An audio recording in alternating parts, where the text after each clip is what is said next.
Hello, how are you?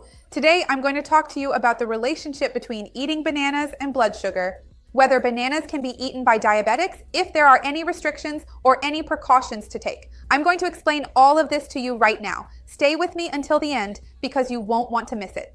If you love tips about nutrition, health, and fitness, you're going to love this channel. So go ahead and subscribe and remember to turn on the notification bell to get updates. I have new videos every day and I'm sure you'll love them. If you like this topic about blood sugar, foods that help and foods that hinder, remember that I have a playlist here called Everything for Diabetics.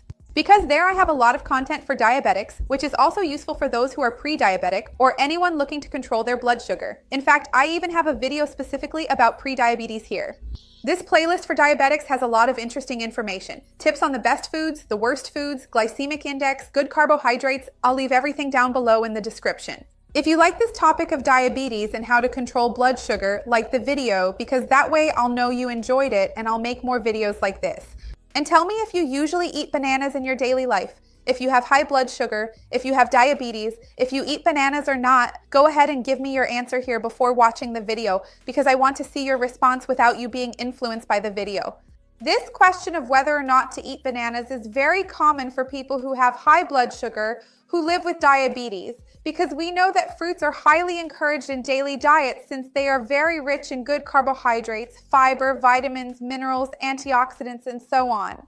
So, they really are, without a doubt, part of a healthy diet and should always be encouraged to be consumed more, especially as a substitute for sweets, refined sugar and processed sweets, or even homemade desserts, but which have a higher concentration of carbohydrates and sugar.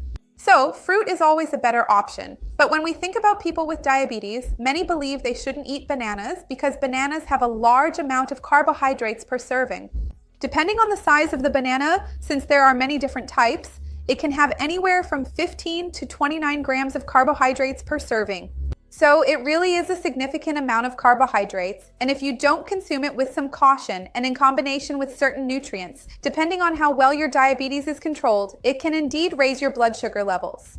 In fact, if you have diabetes and you usually check your blood sugar several times a day, let me know if your glucose rises quickly when you eat a plain banana or not. Tell me down below in the comments. There is a particular and very unique aspect of bananas, the glycemic index. That is, the speed at which the carbohydrates are absorbed changes depending on how ripe the fruit is. So, riper bananas, the ones with more black spots that are softer and sweeter and therefore more mature, will naturally have a higher glycemic index than less ripe bananas. I'm not saying unripe bananas, because no one is going to eat green bananas since they're hard to digest, unless of course you make cooked banana biomass. I even have a video here on the channel talking more about banana biomass, but that's a completely different story. I'll leave the link down below in the description for you. But speaking of bananas that you just pick up, peel, and eat in your daily life, the yellower the peel of your banana, the slower the absorption of those carbohydrates will be, and the more resistant starch it will contain, which helps with better blood sugar control. This is an important point. So if you are diabetic, whenever possible, choose to eat a banana that is more yellow rather than one with more black spots, because that will be better for you. Another important point to consider is that although bananas do have a certain amount of fiber, it's not as much fiber as you would find in an avocado or a coconut, for example. So ideally, you should simply combine the banana with other nutrients that help slow down the digestive process. In other words, that lower the glycemic index of the meal. I have a video here on the channel explaining more about the glycemic index, and I'll leave it here for you if you want more details. But the glycemic index is simply the rate at which carbohydrates are absorbed. The carbohydrate itself is the same that you will absorb, but the glycemic index is related to how quickly it enters your bloodstream and, in fact, how it will affect your blood sugar levels.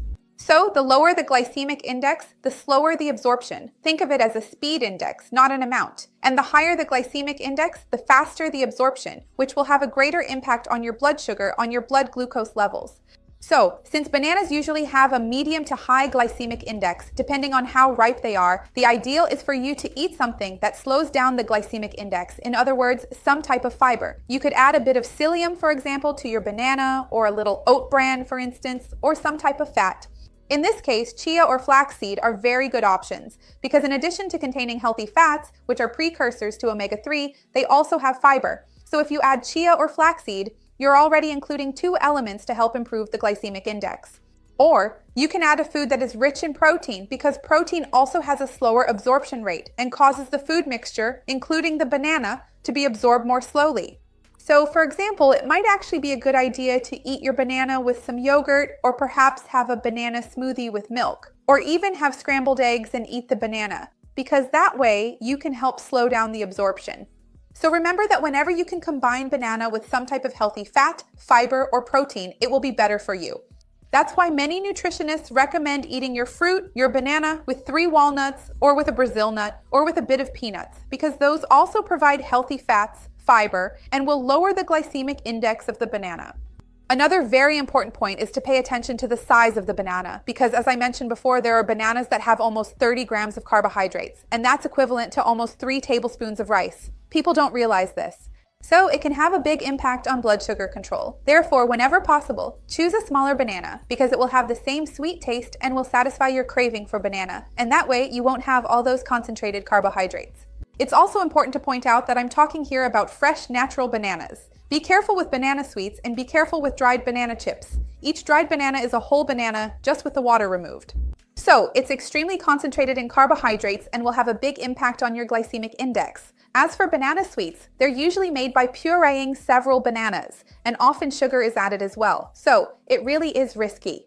In these cases, they're not recommended for people with diabetes. Always try to eat the fresh fruit.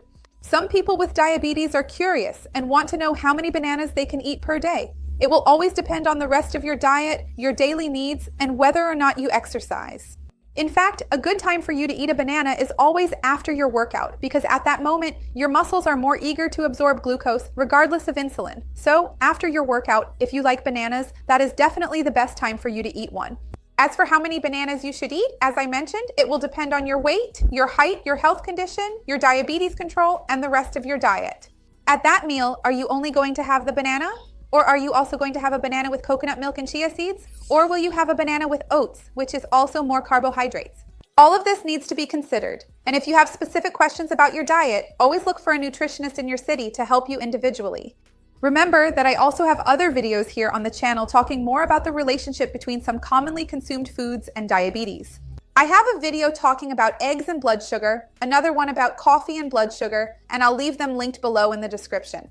Let me know if there's any food you're curious about, whether you can eat it or not with diabetes, or if there are any precautions to take like with bananas, because it's not that you can't eat them, and it's not that they're unhealthy, but pay attention to the amount and what you eat them with, because that will give you better diabetes control. Tell me if you eat bananas or not, if you're going to start eating them, or if you'll keep not eating them. I would love to see your comment. Remember to like the video, because that helps me. And share it with anyone who would enjoy it. With those who need it, let's expand this chain of good together, because that's what I want here with the channel. Help this video reach those who need it. See you next time. Bye!